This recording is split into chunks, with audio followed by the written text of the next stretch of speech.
The sea is black before dawn. Not dark, black. The kind of black that swallows sound, that turns ships into shadows and men into ghosts. Somewhere in that darkness, 300 miles off the coast of West Africa, a vessel creaks against the current. Its hull is salt-eaten and swollen. Its sails hang like wet cloth against the mast. The men aboard haven't slept in 2 days. And then, a flicker. Not a star, not lightning. Something lower, redder, and spreading. Fire. It starts in the belly of a merchant, down half a mile to the east. Within minutes, the flames climb the rigging, licking upward through hempen rope and dry canvas, painting the ocean orange and gold. The crew of that burning ship have 3 choices: fight the fire, jump into the black water, or wait to die in the smoke. The Portuguese warship that set them ablaze is already turning away, its gun ports still open, its cannon crews reloading in the dark. On the quarterdeck of that warship stands a man who will never be prosecuted for what he just did. He watches the burning ship with the calm expression of a merchant who has just calculated a profit. His name, some historians believe, is Vasco da Gama, and by the time he is done, he will have changed the political geography of the entire world. But here is what nobody tells you. The ship he just destroyed wasn't a pirate vessel. It wasn't a warship. It was a pilgrim ship, the Miri, carrying 400 Muslim pilgrims returning from Mecca. Men, women, children, and da Gama didn't sink it by accident. He locked the passengers below deck. He ordered the hatches sealed. Then he ordered the ship burned. Why? Not because he was simply a brutal man, though historians confirm he certainly could be, but because of something far more powerful than cruelty. Something that had been building for 100 years before he was even born. Something that began not on a ship at all, but in the stinking, screaming, collapsing heart of medieval Europe. To understand why Vasco da Gama burned that ship, you have to understand the world that made him. You have to understand the hunger. Chapter 1. The world before the world was known close. Your eyes for a moment. Picture Europe in 1340. Not the Europe of gleaming city skylines and high-speed trains. A different Europe. Smaller, darker. A Europe where most people will die within 30 miles of where they were born. Where the roads are dirt tracks that turn to rivers of mud in the rain. Where a man's entire world, the full circumference of everything he has ever known, might be contained within a valley, a hillside, and a church steeple. And yet, even in that small, muddy, candle-lit world, the smell of spice reaches you. Not just any smell.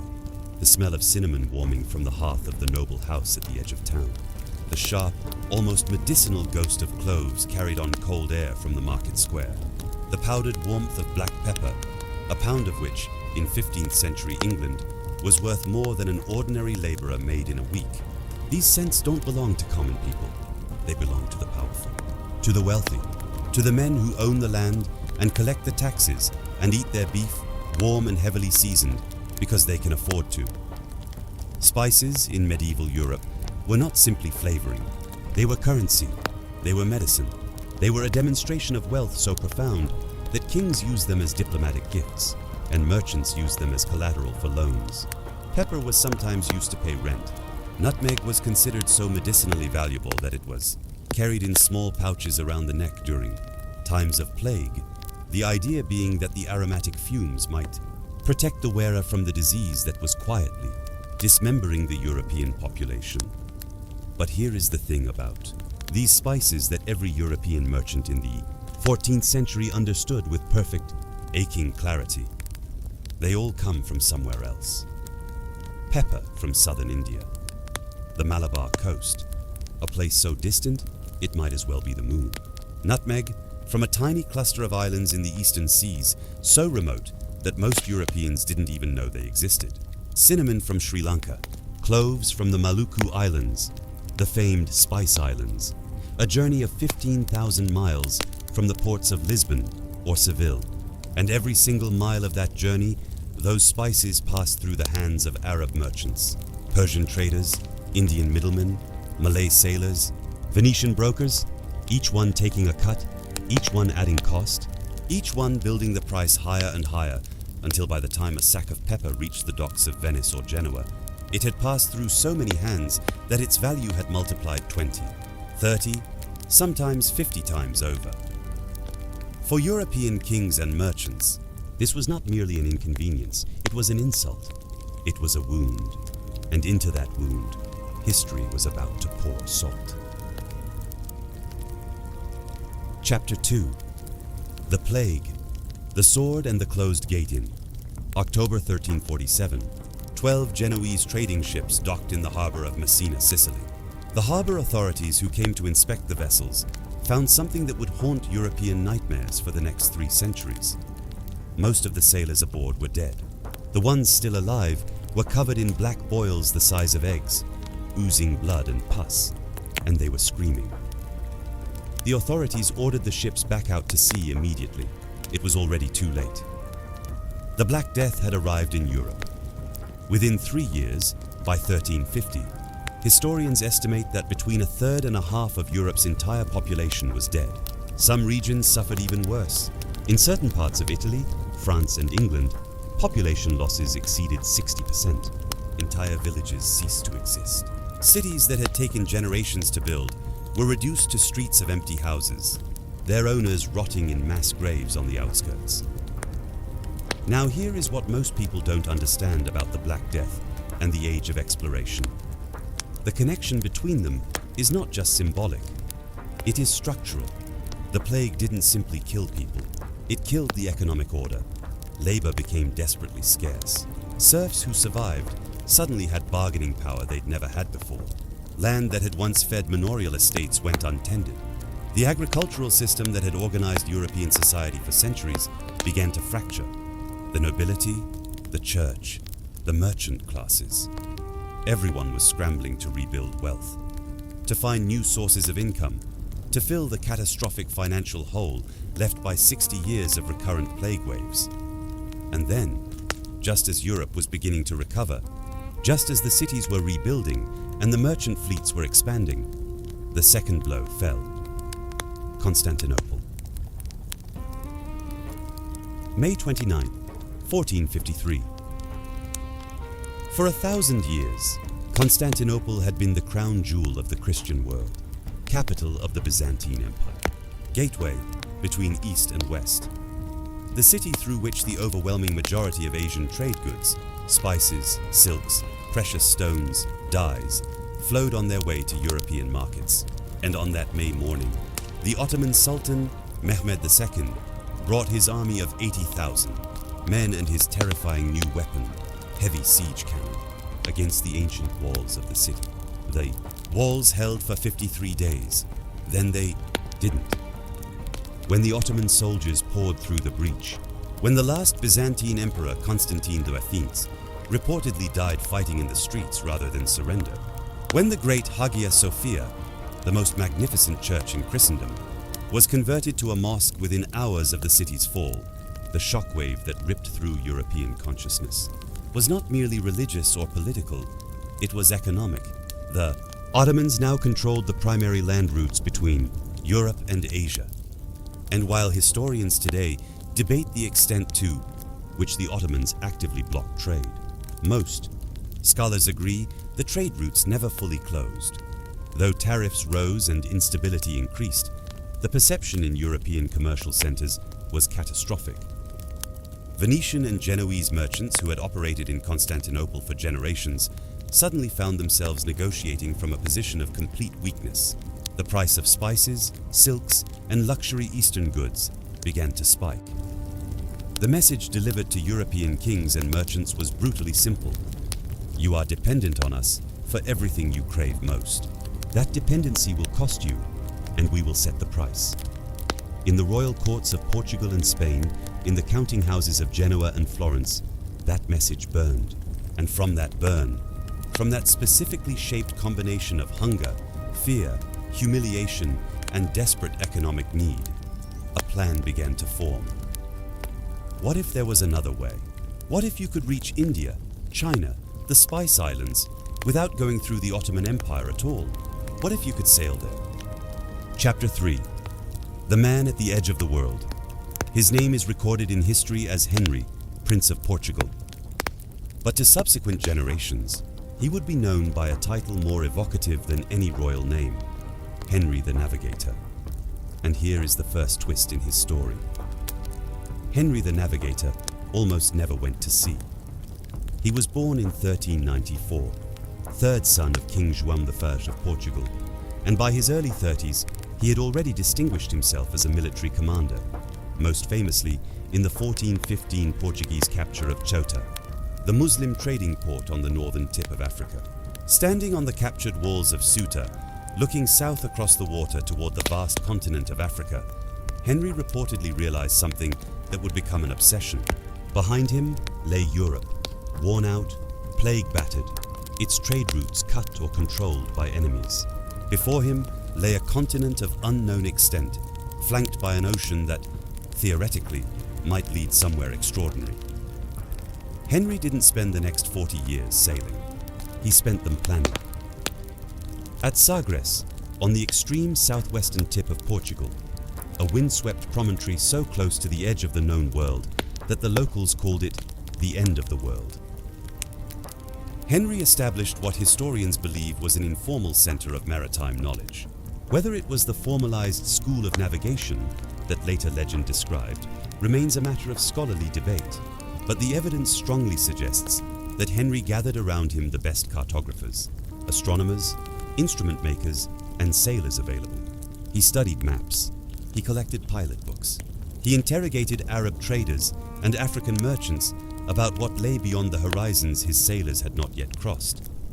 He was building something, a machine for exploration, a systematic, funded, institutionalized effort to push the boundaries of the known world southward along the African coast, and to find, somewhere beyond those boundaries, a sea route to the riches of Asia.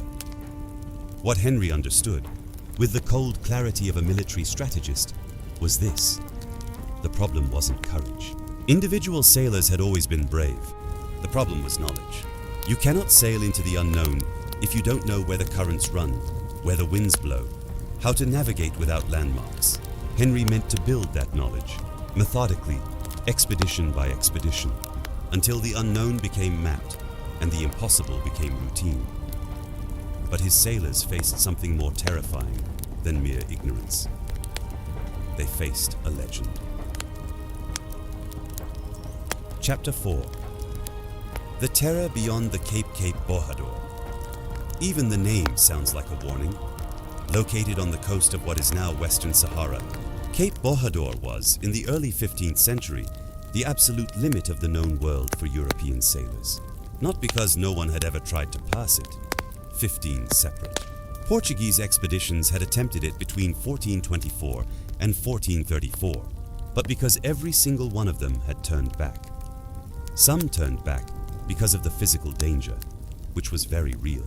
The cape extended far into the sea, creating shallow waters, unpredictable currents, and constant swells that could drive a ship onto the rocks with terrifying speed. The winds in the region were notoriously difficult, favorable going south, but almost impossible to beat against coming home. Early navigators literally did not know how to come back once they'd gone too far, south, but physical danger alone doesn't explain. 15 failed expeditions. What explains them is fear of a different order entirely, medieval. European sailors believed, with complete conviction, reinforced by maps and scholarly authority, that somewhere south of Cape Bojador, the ocean became boiling. That the sun, approaching the equator, would turn the water to something like hellish soup, cooking sailors alive in their ships. That the sea turned green and thick, or alternatively black and stagnant. That sea monsters lurked in the fog banks. That any ship that passed a certain point would find it physically impossible to return. That the currents would hold them like a trap. This wasn't simple superstition, it was cosmology. The theoretical frameworks of ancient Greek and medieval Arab geography, misread and distorted through centuries of transmission, had produced a model of the world in which the equatorial regions were simply uninhabitable. Educated men believed it. Sailors believed it. It was, in the 15th century, the scientific consensus. Henry the Navigator sent Gil Innes south to break that consensus in 1434. Eanes had already tried once and turned back. The stories had gotten to him too. The sight of the cape in the distance, the sound of the swells hammering the rocks, the imagination filling with every terrible thing it had been told. He returned to Sagres with nothing.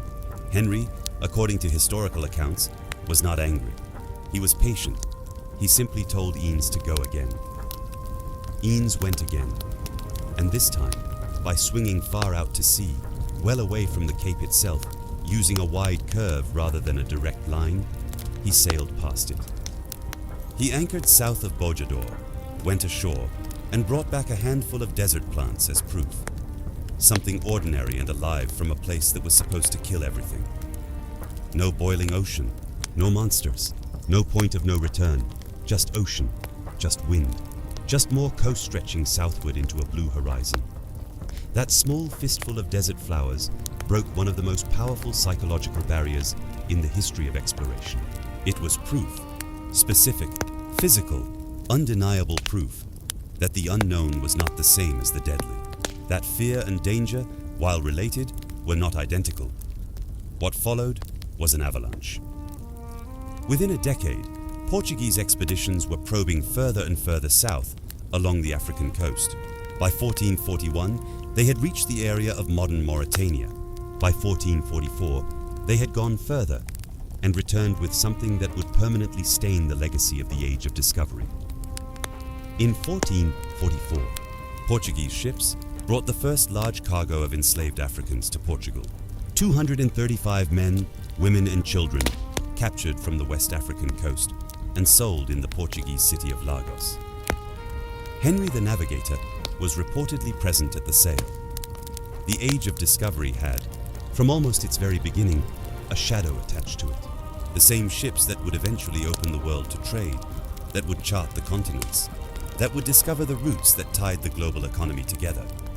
Those same ships were also, from nearly the first moment, engines of a particular horror. Historians are unambiguous about this. The transatlantic slave trade that would, over the following 4 centuries, forcibly transport an estimated 12 million Africans to the Americas, grew directly from the commercial infrastructure and navigational knowledge built during the Age of Discovery. The gold and the glory came wrapped in chains. Henry the Navigator died in 1460. He never sailed to Asia. He never found the route he'd spent his life planning for. But by the time he died, Portuguese ships had mapped more than half the African coastline. The infrastructure was in place. The knowledge was accumulating. The machine he'd built was running. And now it was accelerating towards something terrible and magnificent. Chapter 5. The Cape of Storms. For a generation after Henry's death, the Portuguese pushed relentlessly southward. Each expedition went a little further than the last, each one returning with new maps, new knowledge, new evidence that the African coast just kept going. A continent so vast that European minds, raised on maps that showed Africa as little more than a peninsula, could barely encompass it. The coast turned east, then south again, then east once more, then south, folding on itself in ways that the maps couldn't capture and the sailors could barely believe. Where was the end? Did Africa even have an end? Was there actually a way around it to India? Or had the whole enterprise been built on a fantasy? In 1487, King João II of Portugal sent a man named Bartolomeu, Dias south with 3 ships and an order that was simple to state and nearly impossible to execute. Find the southern tip of Africa. Dias sailed in August 1487. By January 1488, he was further south than any European had ever been. The coast was still extending. The cold was intensifying. A brutal, biting Atlantic cold that the sailors, accustomed to the warm waters off West Africa, were not prepared for. The food was running low. The crew was beginning to fracture under the combination of exhaustion, cold, and the growing suspicion that they might sail south forever. Without finding an end, then the storm found them. Historical accounts indicate that Dias's fleet was caught by a massive storm somewhere off the southwestern coast of Africa. A storm of such violence that the crew could do nothing but run before it, sails furled, all navigation impossible, simply surviving. For days, historical sources suggest perhaps 13 days, the The ships were driven by the storm without any control over their direction. When the storm finally released them, Diaz took a navigational reading and made a discovery that must have felt like the world tilting beneath his feet. They were east of Africa's southern tip. The storm had driven them around the Cape without them even seeing it. When Diaz turned north and finally sighted land, it was land running east-west along a coast that could only mean one thing. Africa ended, the southern tip existed, and the Indian Ocean lay on the other side. The crew, by this point, had had enough. They were starving, exhausted, half mad with cold and fear. Diaz reportedly wanted to continue, to push on, to reach India, to complete the mission. His crew refused. They had been at sea for months. They were done. One historical account tells us that Bartolomeo Diaz wept when he turned around, a man who had just made one of the most significant geographic discoveries in human history, weeping because he couldn't continue, because he had to go home with the prize in sight but unclaimed. He did claim one small thing. He named the cape he had fought around the Cabo das Tormentas, the Cape of Storms. When he returned to Lisbon and reported his discovery to King Juan II, the king immediately renamed it Cabo da Boa Esperança, the Cape of Good Hope. Because the cape that Diaz had named for its terror, the king renamed for its promise. The way to India was open. The route to the Spice Islands existed. The fantasy that Henry the Navigator had spent his life chasing had turned out to be real. It just needed someone willing to go all the way. Chapter 6. The Other Man's Idea. But before Portugal could launch its Great Eastern Expedition, before Vasco da Gama could set sail for India, history threw one of its most dramatic curveballs. While Bartolomeu Diaz was fighting his way around the Cape of Storms, a Genoese sailor in Lisbon was developing a different theory about how to reach Asia.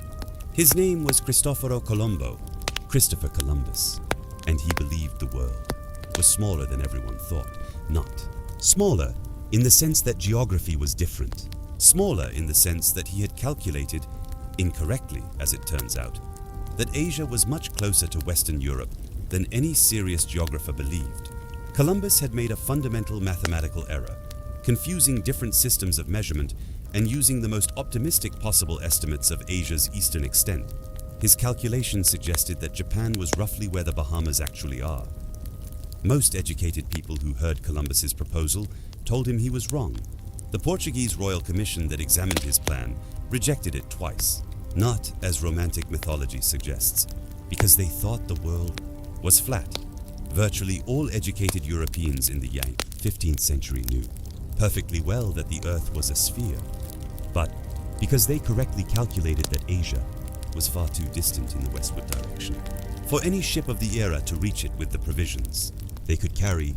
Columbus, to his credit, was absolutely certain he was right. He was, in fact, catastrophically wrong, but his confidence was genuine, and in the end, it was irrelevant, because what he found by sailing west wasn't Asia. It was something that Europe didn't even know existed. After being rejected by Portugal twice and spending years in the Spanish court trying to win patronage, Columbus finally got his chance. In April 1492, Queen Isabella of Castile and King Ferdinand of Aragon agreed to sponsor his voyage. The deal they struck was extraordinary. If Columbus found a new route to Asia, he would receive 10% of all revenues from the new trade route, the title of Admiral of the Ocean Sea, and the governorship of any lands he discovered. It was an offer that only made sense if everyone involved believed the odds of success were very long indeed. On August 3, 1492, Columbus left the port of Palos with 3 ships, the Niña, the Pinta, and the Santa Maria, and approximately 90 men. He sailed south to the Canary Islands to catch the trade winds, then turned west into the unknown. Chapter 7. 33 days in the dark. Imagine standing on the deck of the Santa Maria on October 10, 1492. 33 days since the Canary Islands disappeared behind you. 33 days of nothing but ocean. No birds, no floating vegetation, No sign that land exists anywhere in the world except behind you. And behind you is already impossibly far away. The crew is not happy. This is a significant understatement. Historical accounts, including Columbus's own journal, though historians note that the version we have is actually a transcription by the priest Bartolomé de las Casas, with the original lost, indicate that by October 10th, the crew had reached the breaking point. There were confrontations on deck. There were threats. The men were calculating how long they could survive on remaining. Provisions versus how much longer Columbus intended to keep. Going to Columbus's own journal records that the crew could stand it no longer and complained of the long voyage. Some historical accounts, including one by Fernández de Oviedo, written decades later, describe something close to outright mutiny. The crew threatening to throw Columbus overboard and claimed they'd accidentally fallen into the sea. Columbus reportedly made them a deal. He would give it 3 more days. If land hadn't appeared in 3 days, he would turn back. Historical consensus is uncertain about whether this deal was actually made, or whether it was a narrative invention of later biographers. What is agreed upon is that Columbus continued west, and that on the night of October 11, 1492, a sailor named Rodrigo de Triana on the Pinta saw something in the moonlight. White sand, breaking waves. Land. He screamed it across the water. Tierra, tierra. Land, land. But here is the historical detail that cuts to the heart of what Columbus actually was. Columbus later claimed that he had seen land first. The previous evening, a faint light on the horizon, he said, like a little wax candle rising and falling. He claimed this sighting first, which was important because the Spanish crown had promised 10,000 maravedis per year, a handsome reward, to whoever first spotted land. Columbus claimed the reward for himself. Historical debate has never settled whether Columbus's claim was honest or a fabrication to steal the prize. From the man who genuinely saw it first, the island they had found was one of the Bahamas. Which island exactly remains a matter of scholarly debate to this day. Columbus stepped ashore, planted the royal banner of Castile and Aragon, and named the island San Salvador. He believed he was in Asia. He called the inhabitants Indios, Indians, a name that would stick to the indigenous peoples of the Americas for 5 centuries, despite being entirely, catastrophically wrong. He was not in Asia. He had found something the Western world didn't know was there. And for a few extraordinary years, Columbus himself never truly accepted what he had actually found. Chapter 8. The man who refused to understand Columbus made 4 voyages to the Americas between 1492 and 1504. He spent years sailing among the Caribbean islands, along the coasts of Venezuela, through the jungles of Central America, and he never grasped what he had found. He described the coast of Venezuela, with its freshwater outflow from the Orinoco River, as possibly the location of the Garden of Eden. He forced his crews to sign a document swearing they believed Cuba was a peninsula of mainland Asia. He described the people he encountered with a mixture of paternalistic benevolence and appalling cruelty that would come to characterize the entire Spanish approach to the Americas. He brought gold back on his first voyage, small amounts, traded from the indigenous Taino people, and those small amounts were enough to ignite the Spanish imagination to something very close to madness. Columbus never found the massive gold deposits he'd promised, but the idea of gold, just over the next horizon, just across the next island, just inland from the next coastline, became one of the most powerful ideas in the history of Western civilization. It was the promise that drove men to do things that still make historians flinch. Back in Spain and Portugal, however, the discovery triggered something more immediately practical. A crisis, because Columbus had sailed west under the Spanish flag, and the Portuguese had spent a century building their route around Africa. 2 Christian kingdoms, both convinced they were about to control the richest trade in history, were now pointing at each other across a map and asking, in the politest possible diplomatic language, a question that had a very impolite answer underneath it. Who does the world belong to? Chapter 9. The line across the world. The answer came from the most powerful man in Christendom. Pope Alexander VI, Rodrigo Borgia, a Spaniard, patriarch of the most spectacularly corrupt dynasty in papal history, issued a series of bulls in 1493 that attempted to resolve the conflict between Spain and Portugal by the simplest possible method. He drew a line. The 1493 bull Inter Caetera declared that all lands discovered to the west of a line running 100 leagues west of the Azores and Cape Verde Islands belonged to Spain. Everything to the east, including the African route that Portugal had spent a century developing, belonged to Portugal. Portugal was not satisfied with this arrangement. The Portuguese negotiated, and in 1494, both kingdoms signed the Treaty of Tordesillas, which moved the line further west, to 370 leagues west of Cape Verde. This adjustment, which seemed minor at the time, would eventually give Portugal a slice of South America, what would become Brazil, though neither party realized this when they signed. Think about what just happened. Two kingdoms, with the blessing of the Pope, sat down and divided the entire world between them. Every land that had ever existed or ever would be discovered, every ocean, every people, every resource, the rest of Europe was not consulted. The inhabitants of those lands certainly weren't. The indigenous peoples of the Americas, Africa, and Asia, whose lives would be radically and violently altered by the consequences of this document, were simply absent, legally invisible. The French king François I would later respond to this arrangement with magnificent contempt, demanding to see the clause in Adam's will that left the entire world to Spain and Portugal. But in 1494, the line stood. And on the Portuguese side of that line, to the east, around Africa and across the Indian Ocean, a single goal now crystallized with the sharpness of ice. Get to India before someone else does it first. Chapter 10. The Admiral of the Ocean. Man Portugal chose to finally complete what Bartolomeu Dias had started was not immediately obvious from his background. Vasco da Gama was born around 1460 in Sines, a small coastal town in the Alentejo region of southern Portugal.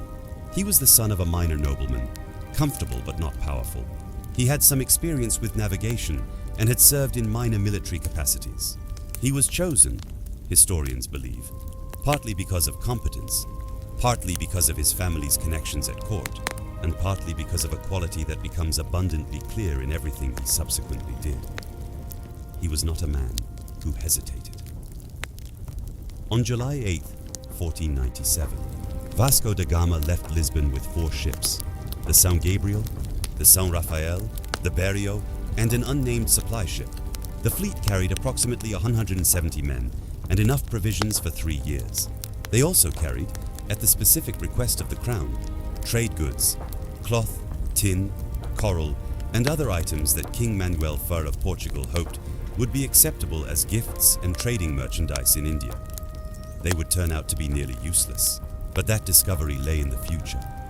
The departure was watched by thousands. Contemporary accounts describe the crowd on the Lisbon waterfront, the prayers, the weeping relatives. The sailors themselves, according to later testimony, were a mixture of volunteers and convicted, criminals, men who had been offered pardons in exchange for joining a voyage from which many of them would not return. Gama made a radical navigational decision at the outset that revealed both his knowledge and his boldness. Instead of following the African coast south, as previous expeditions had done, he swung far out into the open Atlantic, further west than any deliberate voyage before him. He was exploiting knowledge about the wind systems of the South Atlantic, knowledge accumulated by Portuguese navigators over decades, and the result was brilliant. By swinging west, he caught favorable winds that carried him south in a great arc, avoiding the doldrums and the contrary winds that had plagued ships that hugged the coast. He was out of sight of land for 93 days. 93 days of open ocean, no landmarks, no coastline, nothing but the stars and the mathematical knowledge of his pilots to guide him. Then, in November 1497, he reached the southern tip of Africa and rounded the Cape of Good Hope, with considerably less drama than Diaz had experienced 9 years earlier. Thanks to favorable weather, the hardest part, everyone assumed, was over. Everyone was wrong. Chapter 11. The unknown ocean east of the Cape. The world changed. The Atlantic Ocean, which Portuguese sailors had learned, chart by chart, expedition by expedition, over the previous 60 years, was behind them. Ahead lay the Indian Ocean, enormous, ancient, crossed by Arab and Indian and Chinese sailors for thousands of years, but completely unknown to any European alive. Da Gama sailed up the East African coast, stopping at ports, Mozambique, Mombasa, Malindi, where he encountered for the first time the complex, sophisticated trading network that already connected East Africa, Arabia, India, and Southeast Asia. This network was dominated by Arab and Muslim merchants, and Da Gama's arrival was not universally welcome. At Mozambique and Mombasa, his requests for pilots and his attempts at trade were met with hostility, partly because local merchants recognized immediately that the Portuguese were potential competition, partly because of religious tension, and partly because Da Gama's diplomatic skills were, to put it charitably, limited. At Malindi, however, he found what he needed: a pilot willing to guide the fleet across the Indian Ocean. Historical accounts identify this pilot as Ahmad ibn Majid, or possibly one of his students, though this attribution is disputed by some scholars, and the Indian pilot's actual identity remains uncertain. What is not disputed is that Da Gama hired a skilled navigator who knew the monsoon winds of the Indian Ocean with the intimate familiarity of a lifetime's experience. Without this pilot, the Portuguese fleet would have been sailing blind across an ocean that killed the ignorant. On May 20th, 1498, after 23 days crossing the Indian Ocean with the monsoon winds at their back, Vasco da Gama's ships dropped anchor off the coast of Calicut, on the Malabar coast of southwestern India. They had done it. For the first time in history, a European fleet had reached India by sea, not through the Mediterranean, not through the Ottoman-controlled land routes, not through any intermediary or middleman.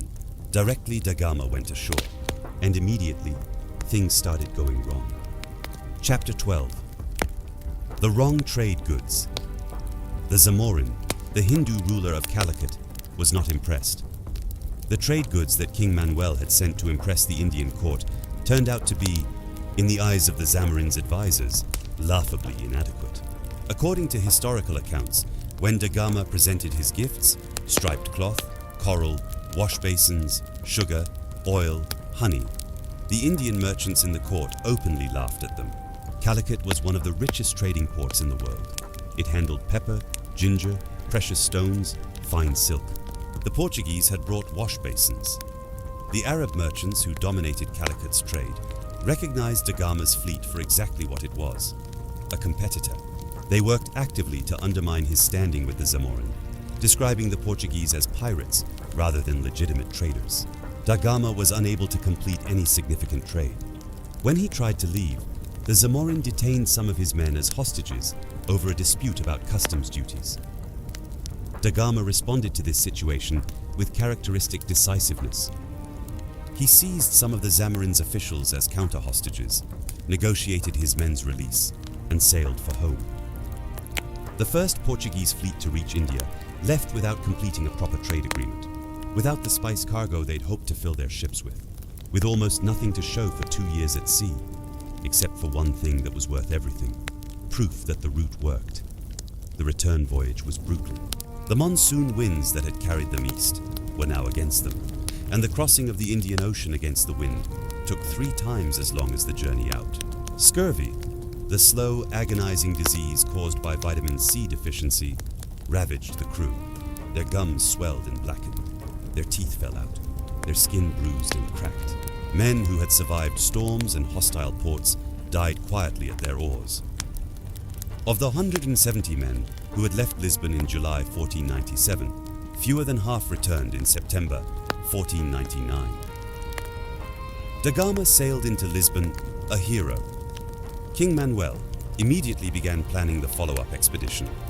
Larger, better equipped, more heavily armed, because what the first voyage had proven was not just that the route was possible, it had proven that force would be necessary. Chapter 13. The route becomes a war though. Second Portuguese expedition to India in 1500 was commanded not by da Gama but by Pedro Alvarez Cabral. And on the way south, Cabral swung so far west to catch the trade winds that he accidentally made one of the most consequential discoveries of the age. He discovered Brazil, standing on a South American coastline in April 1500, 370, leagues west of Cape Verde, right on the Portuguese side of the Tordesillas line. Cabral claimed the land for Portugal and sent a ship back to Lisbon with the news. Then he continued around Africa to India. In Calicut, everything fell apart. The Arab merchants who felt their centuries-old trade monopoly threatened by the Portuguese incursion organized a massacre. Approximately 50 Portuguese sailors and the factor Cabral had stationed in the port were killed in a coordinated attack. Cabral's response was devastating. He seized 10 Arab merchant ships in the harbor, killed their crews, and then bombarded Calicut itself for an entire day before sailing for the port of Cochin to establish trade there instead. The Indian Ocean trade, which had operated for 1,000 years without significant European involvement, was now a war zone. And when Vasco da Gama was sent back in 1502, the escalation reached a level that shocked even some of his contemporaries. Da Gama's second voyage was, historians confirm, not primarily a trading expedition. It was a military operation designed to establish Portuguese dominance of the Indian Ocean by force. And among the actions that da Gama took during this voyage, confirmed by multiple contemporary accounts, was the burning of the Miri. The Miri was a large Arab merchant vessel, carrying more than 400 passengers, Muslim pilgrims returning from Mecca, plus their families and possessions. Da Gama seized the ship, locked the passengers below deck, and, according to historical accounts, including those of later Portuguese chroniclers, had the ship set on fire. The passengers burned to death. Some accounts describe the fire taking 4 days to fully destroy the vessel, as passengers attempted to break through the hatches with axes and daggers. Da Gama kept his ships positioned around the Miri to ensure that no one escaped. Why? Da Gama himself left no written account of his reasoning. Portuguese chroniclers who described the event attributed it to a desire to terrorize the Muslim trading community of the Indian Ocean into submission. The underlying logic was coldly strategic. The Portuguese could not yet match the Arab trading network in size or in the sophistication of its commercial relationships. What they could match and exceed was violence. The plan was to use terror as a substitute for commercial superiority until commercial superiority could be established. It was a plan born in Europe's desperation to break into a trade it had been excluded from for centuries, and it worked. By 1509, the Portuguese had assembled enough naval power in the Indian Ocean to fight and win the Battle of Diu, a decisive engagement in which Francisco de Almeida's fleet, with 23 Portuguese vessels, defeated a combined Egyptian-Gujarati Calicut fleet of over 100 ships. The victory established Portuguese naval dominance over the Indian Ocean. For the next several decades, the spice trade, the entire flowing network of commerce that had connected Asia and Europe for millennia, now had a new master. Chapter 14. The price of pepper in Lisbon. The effect was immediate and intoxicating. Ships returned from India loaded with pepper, ginger, cinnamon, cardamom, cloves. The hold of a single successful voyage could make a merchant wealthy for life.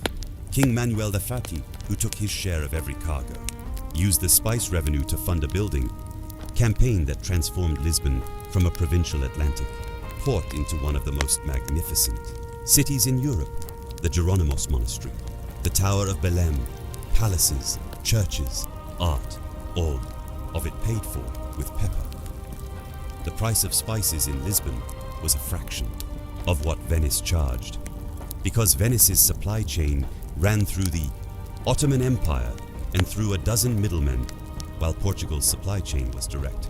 Venetian merchants, who had spent generations profiting from their position as Europe's primary spice distributors, watched their margins collapse with something approaching horror. Here is a number to hold on to.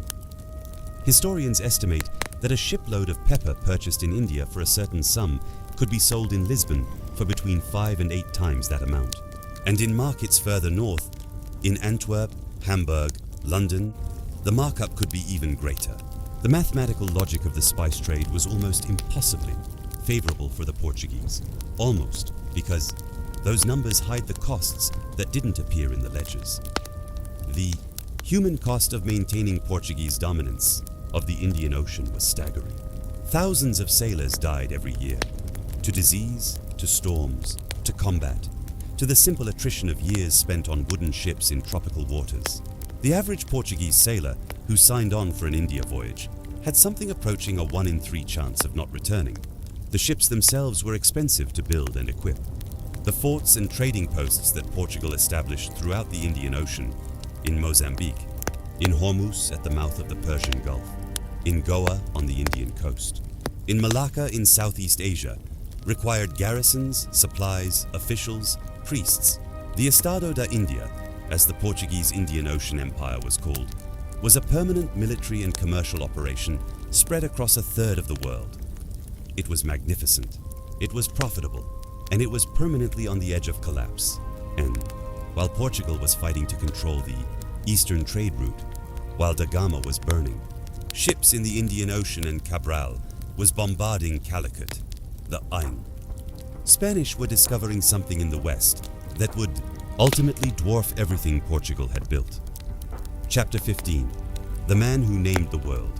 While Columbus was still insisting he had found Asia, a Florentine merchant and explorer named Amerigo Vespucci was making a quieter, more careful observation. Vespucci had sailed to the Americas, once possibly under Spanish auspices, and at least once definitively under Portuguese command, on a 1501-1502 expedition along the coast of South America. What he found on that voyage was the coast of what is now Brazil and then Argentina, stretching southward apparently without end. Vespucci made a deduction that Columbus never managed. This was not Asia. This was something entirely new, a continent, or perhaps 2 continents, that the ancient geographers had never imagined, that existed outside all the known maps, that was inhabited by millions of people who had no connection to the Eurasian world at all. Vespucci wrote up his observations and sent them to Europe, where they were published and widely read. In 1507, a German cartographer named Martin Waldseemüller was working on a new world map. He read Vespucci's account of the new world. He decided to name the new landmass in Vespucci's honor. He wrote, America on the map, not Columbia, not New World, America. The name stuck, in the way that accidents sometimes stick, permanently, indelibly. Columbus, who died in 1506 still insisting he'd found Asia, never even knew that the land he'd stumbled upon would bear someone else's name. But the deeper irony runs further than Columbus's wounded ego, because in 1507, when Waldseemüller wrote America on his map, he only put the name on South America. He thought North America might still be part of Asia. He wasn't certain there were 2 continents, not one. The full shape of the Americas, the staggering fact of 2 enormous continents running almost from pole to pole, completely blocking the western route to Asia, was still being revealed. And until someone found a way around or through those continents, the western route to Asia remained what Columbus had promised it would be, and never managed to deliver. Dream. Chapter 16. The man who would not be stopped, Ferdinand Magellan, was Portuguese. This is an important detail, because Magellan, whose voyage would ultimately prove what Columbus had promised, would sail under the flag of Spain. He would become, in the eyes of Portugal, a traitor. Magellan was born around 1480 and had served Portugal in the Indian Ocean campaigns with distinction. He had been to Malacca, the great trading port of Southeast Asia, which Portugal had seized in 1511, and he had been close enough to the Spice Islands to understand, with geographic precision, where they actually were. and here is the thought that consumed him. The Spice Islands were in the east, but they were also, if you went far enough west, in the west. The world was a sphere. If you sailed west long enough, you would eventually reach the east. Portugal had the eastern route blocked up, but Spain had the western hemisphere by treaty. If Magellan could find a western route to the Spice Islands that lay within Spain's harbor, if he could find a passage through or around the southern tip of South America and reach the Moluccas from the west, he would give Spain something worth more than any amount of gold, a rival spice route. He brought the idea to the Portuguese king.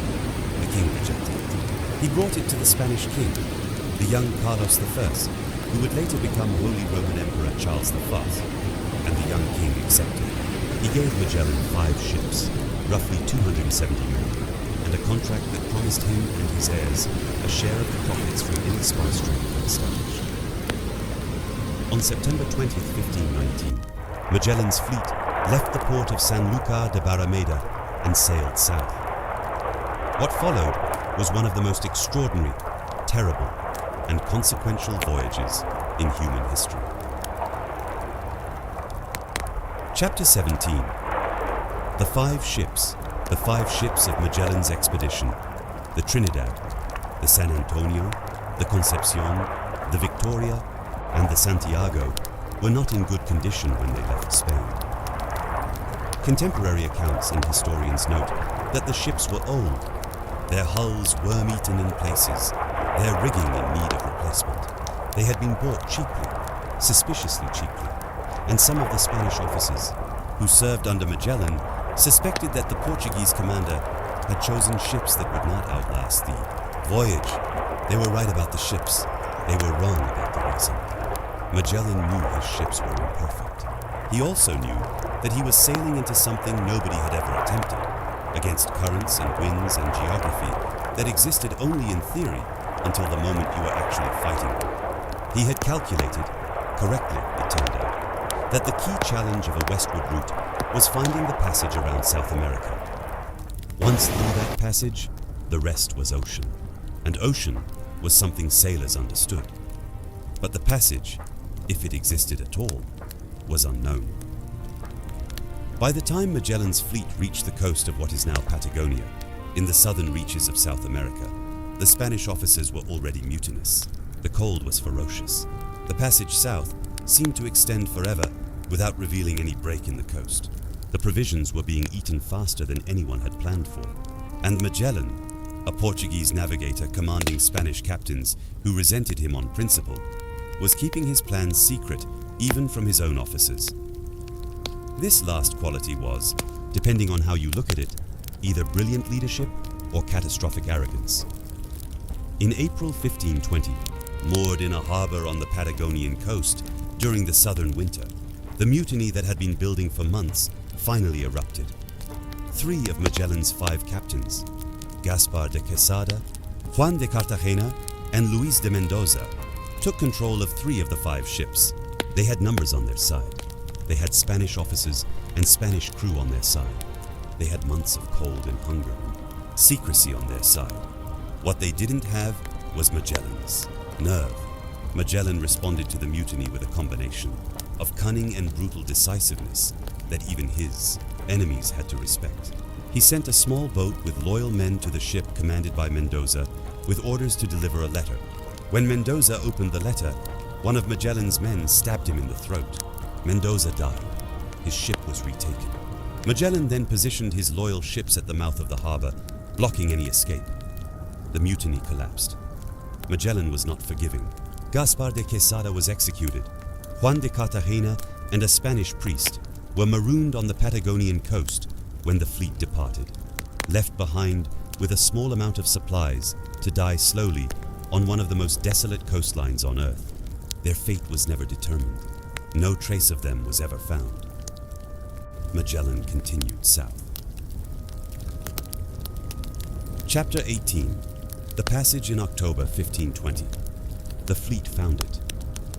The passage through the southern tip of South America, which would eventually bear Magellan's name, was not a clean, wide channel through flat land. It was a labyrinth. a twisting, narrow, fog-shrouded series of straits threading through mountains and glaciers and islands, with currents that ran in opposite directions and weather that changed without warning, where the water could go from glassy calm to murderous in an hour. The passage was roughly 500 miles long. The fleet spent 38 days navigating it. During those 38 days, the San Antonio, the largest ship in the fleet, carrying most of the food stores, deserted. Its captain turned the ship around and fled back to Spain, taking the provisions with him and leaving the rest of the fleet to continue with significantly reduced supplies. Magellan didn't stop. He came out the other side into a vast, impossibly calm ocean. The air was warm. The wind was gentle. After the violence of the strait, the new ocean felt like paradise. He named it Mar Pacifico, the Pacific Ocean. What Magellan did not understand, what no European could yet understand, was how large the Pacific actually was. He estimated it would take 3 or 4 days to cross. The Pacific is the largest geographic feature on Earth, covering more than 30% of the planet's surface area. It took them almost 4 months. 4 months with almost no food, no water except what they collected from rain. The provisions that remained after the San Antonio's desertion lasted perhaps 3 weeks. After that, the sailors ate rats. A single rat could cost half a day's wages in the shipboard economy that developed.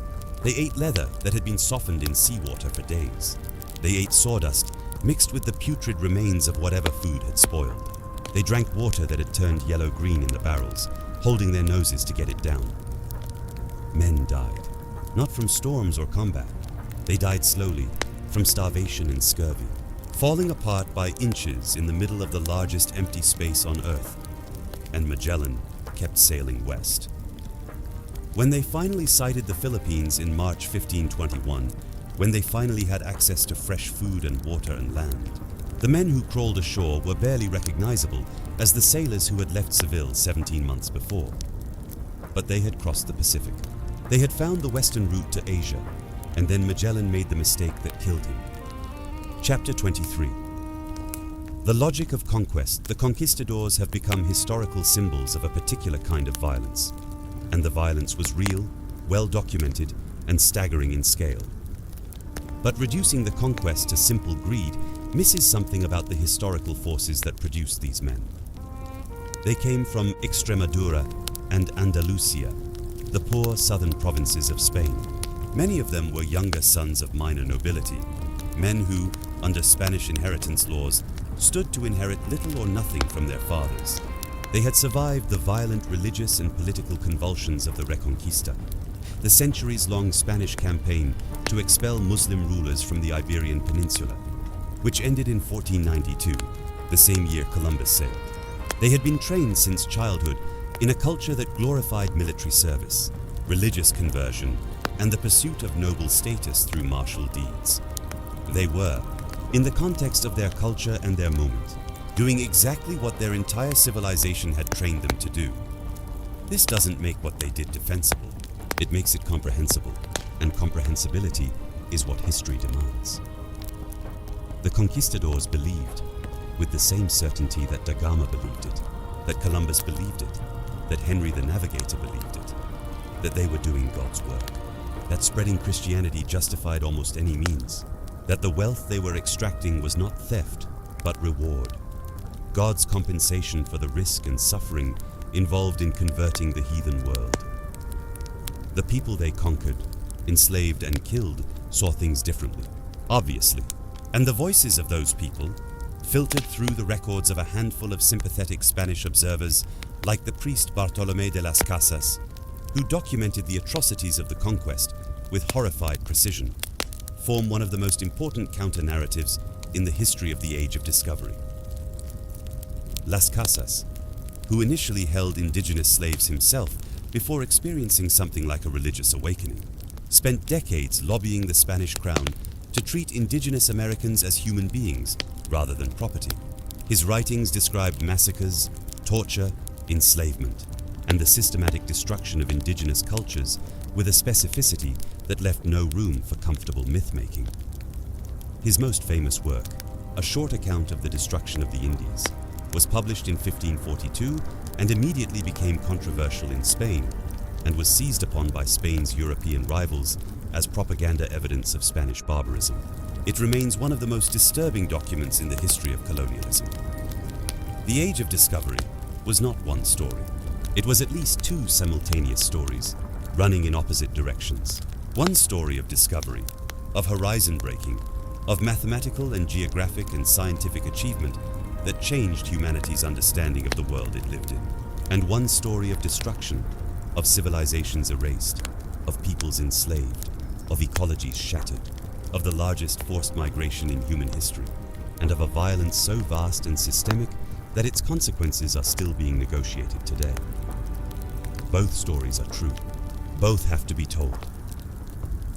Chapter 24. The world mapped by 1520.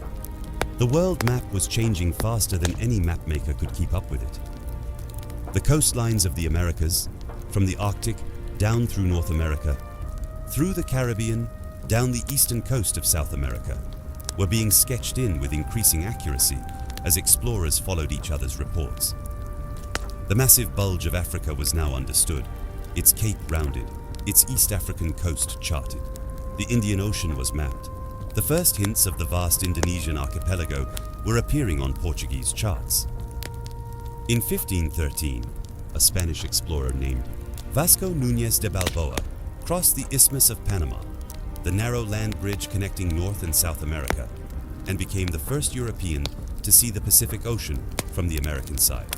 He waded into the surf in full armor, sword in hand, and formally claimed the Pacific and all lands touching it for the Spanish crown. The Pacific Ocean, which stretched, as Magellan would demonstrate 6 years later, to the very edge of the known world and beyond. In England, in 1497, a Genoese navigator sailing under the English flag, Giovanni Caboto, known to history as John Cabot, had landed on the coast of North America, probably Newfoundland or Nova Scotia, and claimed it for the English king, Henry VII. Cabot thought he had found Asia. He had found the fishing grounds of the Grand Banks, which would prove enormously valuable, but considerably less glamorous than anyone had hoped. Cabot was given £10 by a grateful king and sent out again the following year with 5 ships, disappearing into the North Atlantic and never returning. His fate is entirely unknown. The French sent Giovanni da Verrazzano in 1524 to explore the North American coast. Jacques Cartier followed in 1534, sailing into the Gulf of St. Lawrence in search of a northwest passage, a route through or around North America to Asia from the north. He didn't find a passage, but he found the St. Lawrence River and the beginnings of what would become French Canada. Every maritime nation of Europe was now in the race. The world was being carved up in real time, its unknowns rapidly becoming knowns, its peoples and resources being assessed and absorbed into a European commercial framework that most of them had not asked to join. The race had begun with one question: how do we reach Asia? And had produced an answer that nobody had anticipated. By accident, you find the Americas. By persistence, you find the way around Africa. By sheer, terrifying audacity, you find the way around the world. And by the time you've done all three, you've changed everything. Chapter 25. The hidden enemy. There was one enemy that killed more explorers than storms, more than combat, more than mutiny or shipwreck or hostile kingdoms combined. It had no name that the sailors understood. They called it by various names: the scurvy, the land sickness, the Black Death of the sea. But they didn't know what caused it or how to cure it. And it killed them with a slow efficiency that makes reading the accounts almost unbearable. Scurvy is caused by vitamin C deficiency. A human body deprived of vitamin C for more than a few months begins to break down at the cellular level. The collagen, the structural protein that holds tissues together, begins to fail. Old wounds reopen. Teeth fall out from swelling blackened gums. The skin bruises spontaneously. Joints swell to agonizing proportions. The brain clouds. The will to live, by some accounts, fails entirely. Sailors on long ocean voyages, eating dried biscuit, salt meat, and whatever survived months in a ship's hold, were eating food almost entirely devoid of vitamin C. On a 3-week passage, scurvy wasn't a major concern. On a 3-month crossing of the Pacific against no land in sight, it was a death sentence for a significant percentage of every crew. On Magellan's Pacific crossing, records indicate that men's gums swelled so badly that some could not eat even when food was available. On Vasco da Gama's return from India, scurvy killed men every day of the weeks long. Contrary wind passage across the Indian Ocean. One of da Gama's ships had to be burned at sea because there weren't enough surviving crew to sail it. Home, the cure, citrus fruit, vitamin C in any concentrated form, was discovered empirically by various sailors at various times and repeatedly forgotten, because the logistical system of the age had no way to preserve and distribute this knowledge consistently. The Royal Navy wouldn't formally adopt lime juice as a mandatory preventive measure until 1795, 3 centuries after da Gama's first voyage. 3 centuries of sailors dying by inches, of expeditions returning at half strength, of the human cost of exploration being paid in the currency of slow, ghastly bodily disintegration, and the cure was a line. This is what exploration actually cost. Not the dramatic deaths of the famous, Magellan on the beach at Mactan, Columbus dying in diminished circumstances in Valladolid, but the anonymous, agonizing deaths of ordinary sailors in the holds of ships nobody named, fighting a disease nobody understood, serving a purpose, the opening of the world, that history has largely told without them. Chapter 26. The competition becomes empire. By the mid-16th century, the pattern was established. Portugal had the eastern route, around Africa, through the Indian Ocean, to India, to Malacca, to the Moluccas, their string of coastal fortresses and trading posts, Mozambique, Mombasa, Hormuz, Goa, Calicut, Cochin. Malacca formed what historians call the Estado da India, an empire built not on settled territory, but on the control of sea lanes and port access. Spain had the western route, to the Americas, and through the Americas to the Pacific. Their empire was different, territorial, continental, built on the conquest and administration of vast inland regions, and on the extraction of mineral wealth on an industrial scale. And between them, the rest of Europe watched with a mixture of admiration, envy, and furious determination to get in on the action. England sent Cabot. It sent Hawkins and Drake, privateers who made their fortunes raiding Spanish treasure fleets in the Caribbean, with the tacit approval of Queen Elizabeth I. Francis Drake circumnavigated the globe between 1577 and 1580, becoming the second person to complete the journey, and the first to actually command the expedition for its entire duration, unlike Magellan.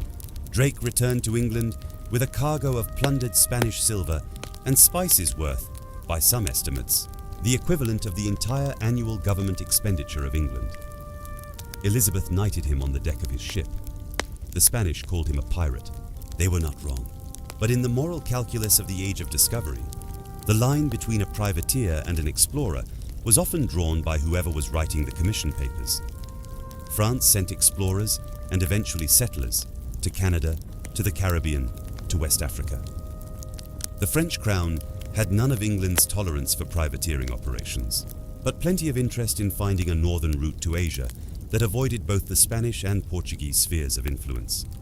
And then, at the very end of the 16th century and the beginning of the 17th, came the power that would eventually displace both Portugal and Spain as the dominant force in the Asian spice trade, the Dutch.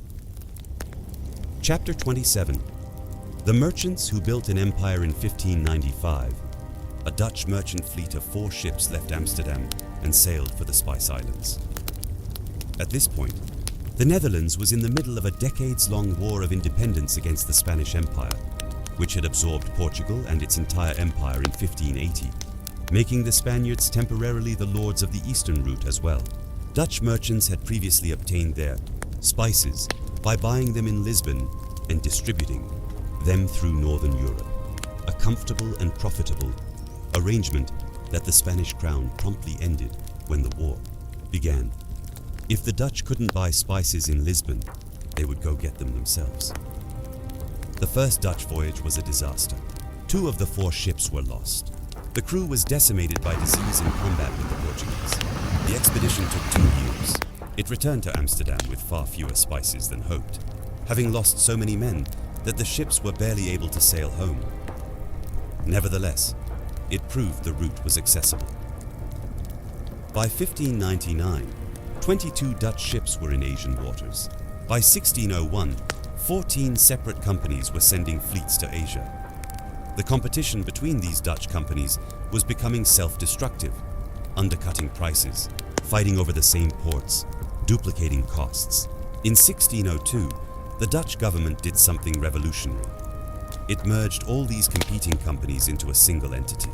The Verenigde Oost-Indische Compagnie, the United East India Company, the VOC.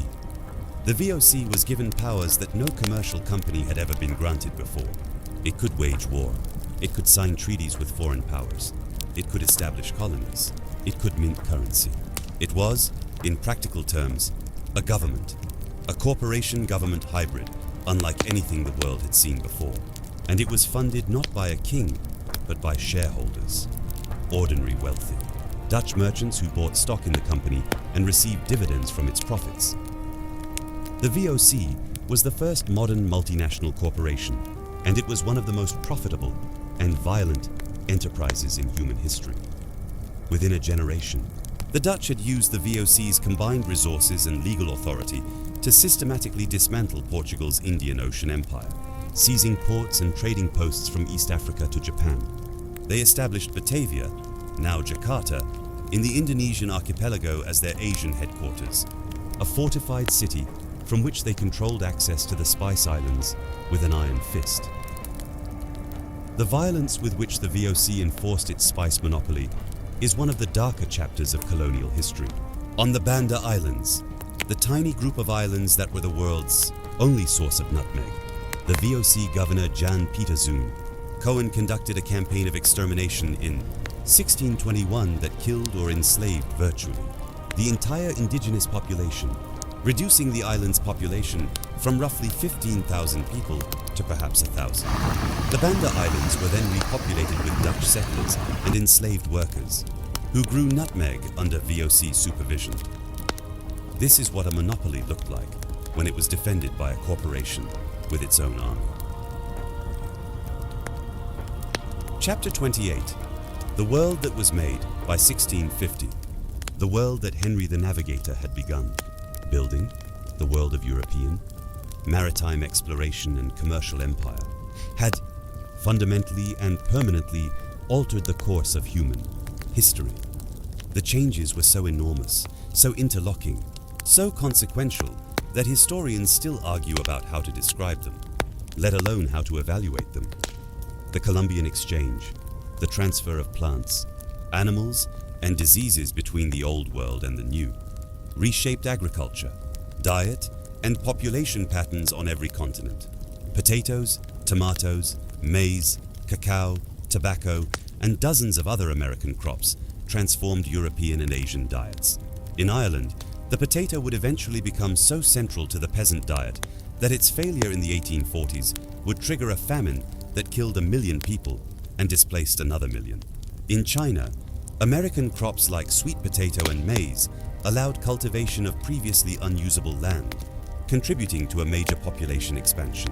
These were not small adjustments. They were rewired ecosystems, reorganized food systems, completely altered demographic trajectories. In the other direction, European diseases, smallpox, measles, typhus, swept through indigenous American populations that had no immunity, causing what scholars describe as one of the greatest demographic catastrophes in human history. Estimates of the pre-Columbian population of the Americas vary widely, but most historians agree that within a century of European contact, the indigenous population had declined by somewhere between 50 and 90%. Some regions saw even greater losses. The Taino people, whom Columbus met on his first voyage, were essentially extinct as a distinct population within 50 years. The Atlantic slave trade, which grew from the small beginnings of Portuguese expeditions in West Africa in the 1440s to a transatlantic enterprise that forcibly transported an estimated 12 to 13 million Africans to the Americas between the 15th and 19th centuries was the most direct human consequence of the commercial infrastructure built during the Age of Discovery. The triangular trade, European manufactured goods to Africa, enslaved Africans to the Americas, American agricultural products back to Europe, was, in the coldest possible economic analysis, enormously profitable. In every other possible analysis, it was one of the greatest crimes in human history. The environmental consequences of European expansion, deforestation, species loss, the introduction of invasive species, the transformation of vast tracts of American, African, and Asian land into plantation agriculture are still being assessed by historians and ecologists. The consequences in some regions were permanent and irreversible. And yet the Age of Discovery also produced things that are harder to dismiss with a single moral verdict. It proved, definitively and forever, that the Earth was a globe, not in theory, which was already known, but in practice, by actual physical circumnavigation. It generated a revolution in mathematics, astronomy, navigation, and cartography. It created the intellectual infrastructure for the scientific revolution of the 17th century, as the explosion of new natural knowledge from around the world forced European scholars to revise their most fundamental assumptions about reality. It created the global economy, the interconnected, trade-based economic system that, for better and worse, has organized human commercial life for the past 5 centuries and continues to do so today. It created the modern nation-state system, as the competition for overseas empire both financially destroyed some powers and elevated others, redrawing the political map of Europe repeatedly over 2 centuries. It created modernity. Which is to say, it created the world we live in, with all its wealth and all its injustice, all its connectivity and all its inequality, all its accumulated knowledge and all its accumulated debts, moral, financial, environmental, historical.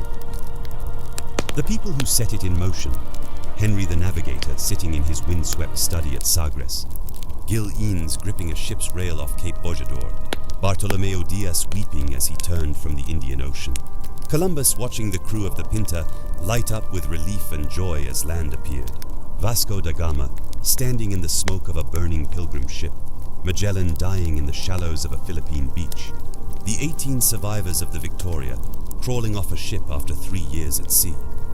None of them knew what they were building. None of them could have predicted what the world they were opening would become. This is not an excuse. Actions have consequences, whether or not their actors foresee them.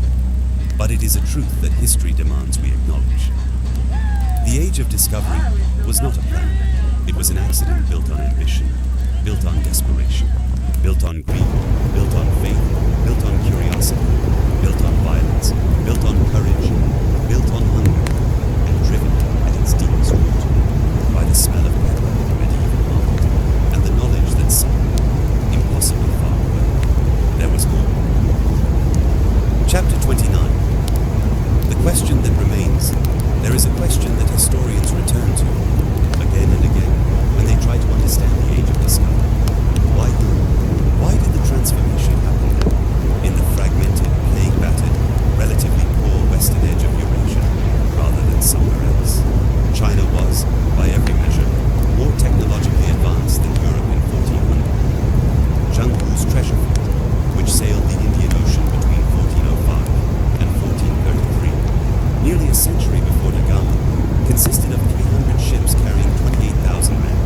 Columbus's 3 ships and 90 men were a rounding error by comparison. Zheng He's largest ships, the so-called treasure ships, were reportedly 9 times the length of Columbus's Santa Maria. China reached East Africa. China had the technology, the manpower, and the organizational capacity to have opened the world a century before the Portuguese. But China stopped. After Zheng He's 7th voyage in 1433, the Yongle Emperor's successors reversed course, banning the construction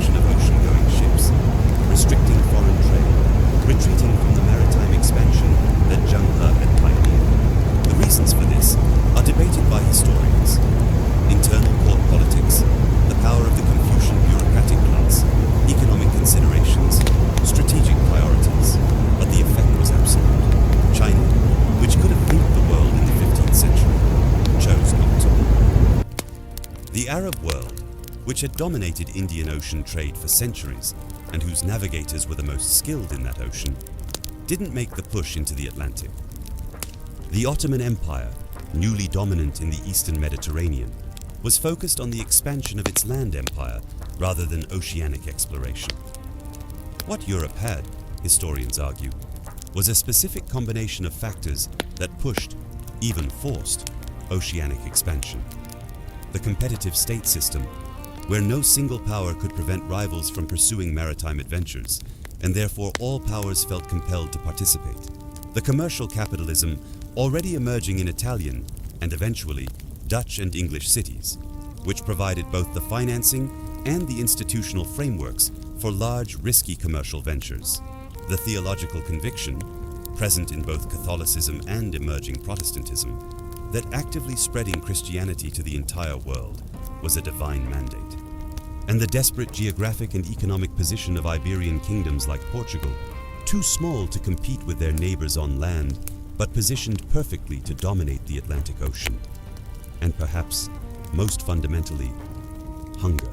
The literal, commercial, political hunger of kingdoms that felt excluded from the wealth of Asia and were willing to attempt anything, to find an alternative. The combination was unique. The moment was specific. The consequences were permanent. Epilogue. The last horizon on September 6, 1522, when Juan Sebastian da Gama sailed the Victoria into the harbor of San Lucar de Barrameda, and 18 skeletal, sunburned, barely living men stumbled ashore. The world was a different place than it had been 3 years earlier, not because anything had physically changed. The Pacific was still the same vast blue enormity it had always been. The Spice Islands still smelled of cloves. The Cape of Good Hope still threw storms at ships that dared round it. India was still India. Africa was still Africa. The Americas were still the Americas. What had changed was the map. Not the cartographic map, though that had changed too, but the map inside human consciousness.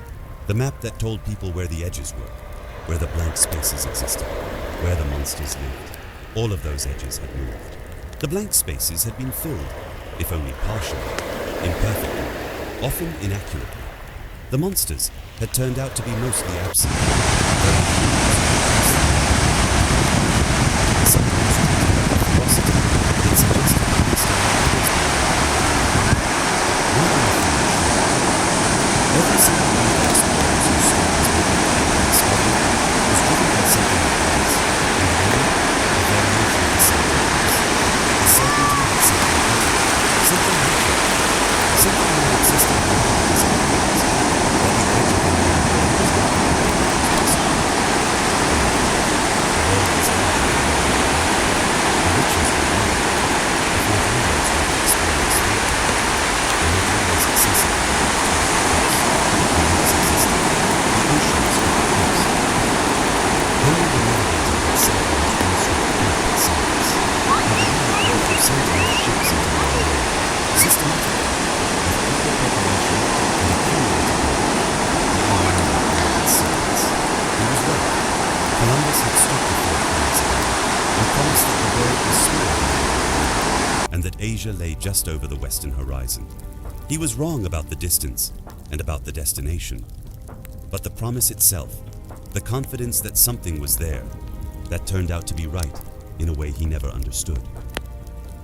Bartolomeo Diaz had rounded a cape named for the terror of its storms and wept because he couldn't keep going. His king renamed the cape for Hope, and Hope, fragile and blood-stained and morally complicated as it was ultimately what every expedition in the Age of Discovery was carrying in its hold. Magellan had died on a beach in the Philippines, killed by men defending their own land against an intrusion they had every reason to resist. But the circumnavigation he had planned was completed. The proof of the world's roundness sailed home in a single leaking ship by 18 men who had eaten rats and leather and sawdust to survive. Vasco da Gama had done monstrous things. He had also done something historically unprecedented.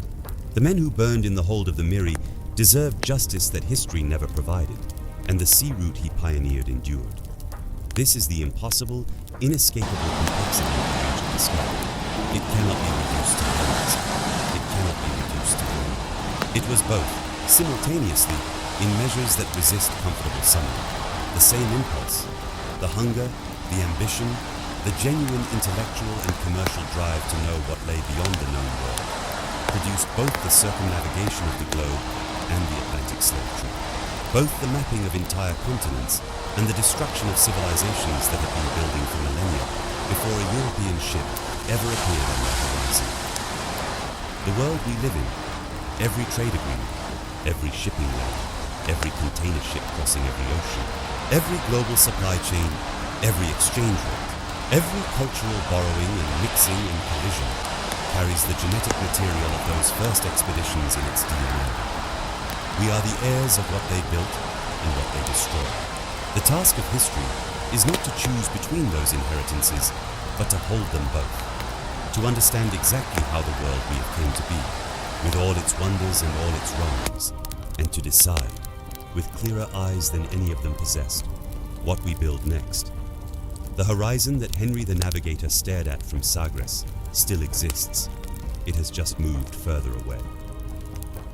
The age of discovery did not end the unknown. It simply proved that the unknown is always larger than the map. Every generation that followed has found its own blank spaces, its own Cape Bojadors, its own terrors at the edge of the navigated world. And the same question that drove every ship into every unfamiliar ocean continues to drive every human venture into the unknown, whether across water, across space, or across the boundaries of knowledge itself. What is out there? And are we brave enough to find out?